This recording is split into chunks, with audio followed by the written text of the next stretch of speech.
President Joe Biden took fierce aim at Donald Trump and his supporters in a primetime address ahead of key midterm elections. Biden labelled them enemies of American democracy. Speaking in Philadelphia, the president criticised Republicans who embrace Trump's Make America Great Again ideology. Biden also urged his own supporters to fight back.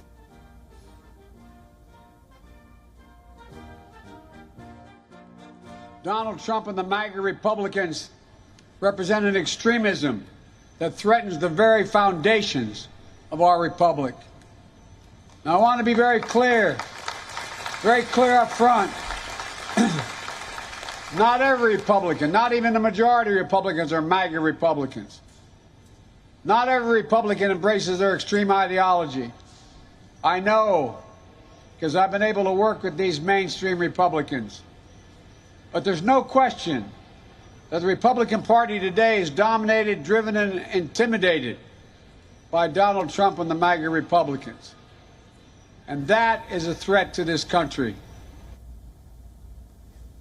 After spending most of 2022 trying to combat high inflation at home and deal with Russia's invasion of Ukraine, Biden has, in recent days, repeatedly lashed out at Trump-aligned Republicans. According to his aides, the president is increasingly concerned about anti-democratic trends in the Republican Party.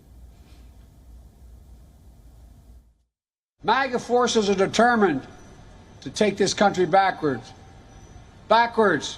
to an America where there is no right to choose, no right to privacy, no right to contraception, no right to marry who you love. They promote authoritarian leaders and they fan the flames of political violence that are a threat to our personal rights, to the pursuit of justice, to the rule of law, to the very soul of this country. The speech echoed Biden's signature 2020 campaign pledge to restore the soul of the nation. In the early 2 years since Biden was elected, Republican voters have mostly backed candidates aligned with the former president, out of which more than half say they believe Trump rightfully won the 2020 election. Is not normal. The name of liberty that was lit. No right to privacy. I will not stand by and watch. I will not. The will of the American people be overturned by wild conspiracy theories and baseless evidence-free claims of fraud. I will not stand by and watch elections in this country stolen by people who simply refuse to accept that they lost. And for more on this, we're joined by Susan Tehrani, who is live for us in New York. Susan, for more on this, let's have a look at what you think are the key takeaways from the president's address.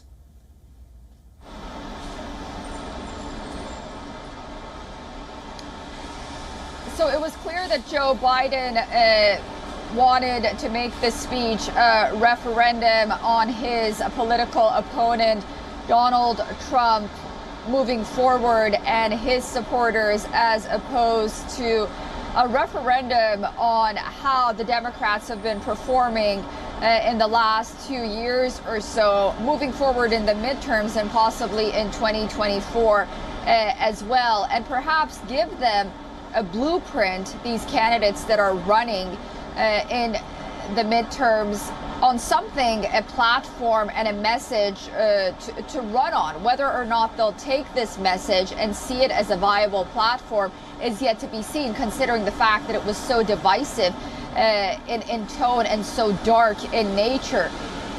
It was clear that the president also wanted to create a wedge between the Republican Party, separating the so-called MAGA Republicans that he keeps referring to the mainstream Republicans, and also trying to take the attention of Americans away from high inflation, the open borders that he's created on the south of the country, and crime in many urban areas, and also many of his failed policies, and also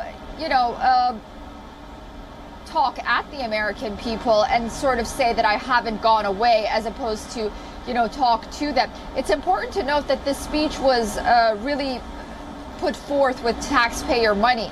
And a lot of the people that he was addressing had voted for Donald Trump. So while he was praised by his supporters, again, we have to see if independents and Republicans, will heed to his call, even those mainstream Republicans that he hopes to garner the support of or the attention of.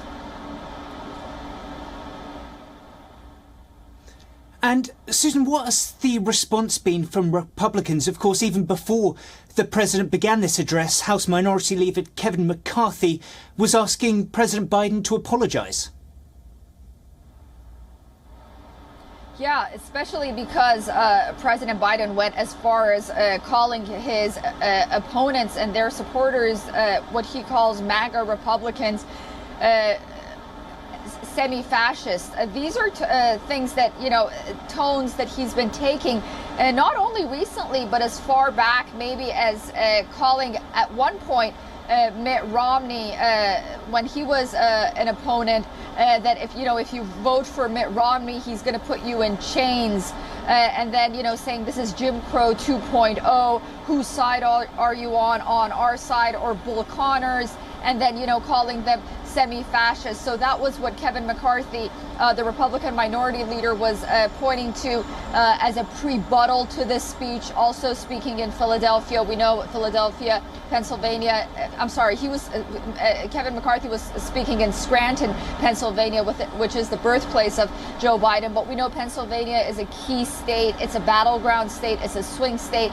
But that's been the reaction. But I think a lot of Republicans and supporters of Donald Trump have been taken aback by this tone of Joe Biden because they were hoping that he'd be sort of in the middle, at least after his inaugural address, trying to bring the country closer together. But in recent weeks and in recent speeches, he's sort of given this divisive message. And whether or not this is going to work, whether or not more Democrats will jump on this bandwagon, even in the midterms or not, again, is yet to be seen. It's very risky. One is reminded of back in 2016 when Hillary Clinton compared supporters of Donald Trump to the basket of deplorables, and how detrimental that was to her campaign when she said they are homophobic, xenophobic, Islamophobic, and she really, lost a lot of supporters because of that, even within her own party. So this is a very risky move, taking this direction, calling half of the country semi-fascist and really going after them. But a lot of his supporters said that he called it for what it was.